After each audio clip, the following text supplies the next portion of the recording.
What's going on, everybody? Today we're going to take a look at this D-Boys stock, and we're going to take a look at it and how to modify it so that it'll easily fit 2 and even 3 cell lithium polymer nunchuck style batteries.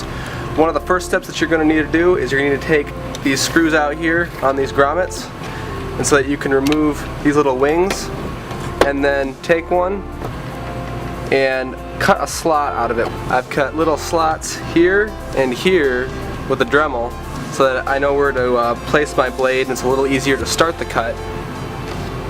Then I just vise it in there and go to town. It takes a little while, but I'm using a dull blade, so hopefully if you have a sharper blade it'll go a little easier.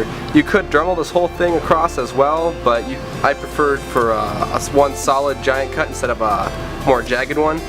The next thing you're going to want to do is you're going to want to make sure that the slot that you just cut and removed, like here, it's going to fit the battery alright. In my case, it just barely squeezes in. Then check the angle here when you insert it into the stock, and then find the correct angle to cut out material here on the stock. Now this is where things may get a little tricky. You may be able to cut out the material on the other side as well, 1 cell on each side and 1 cell in the buffer tube.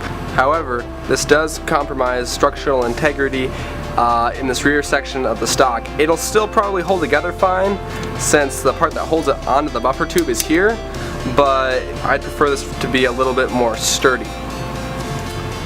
Once you're done with that, test fit your batteries, get these things into the sides, make sure that you can easily get your batteries in and out while they're installed. In this case I have a 3 cell battery, one here, and one on the opposite side. However, this would also work really well for a 2 cell nunchuck. Nothing would be exposed. And then once you're all done with that, get your wires in the correct places. Take your stock pad, butt stock pad, whatever you want to call it.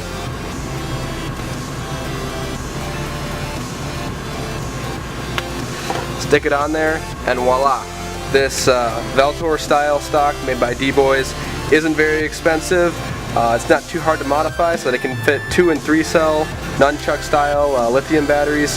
The buffer tube it comes with is rather spacious, which is a big plus, and it comes with a buffer tube even though the price isn't that high, which is another big plus. There is a little bit of wobble in it, but for what you're paying for it, I think it's worth the bang for your buck. It's sturdy enough for airsoft, so as long as you're comfortable with modifying it, I think this is a good stock to go with if you're looking for something that's a little different than a lot of the M4 stocks out there. Alright, I hope you guys have a great day at teching, and go sling some BBs, have some fun. Alright, thanks guys, have a great day.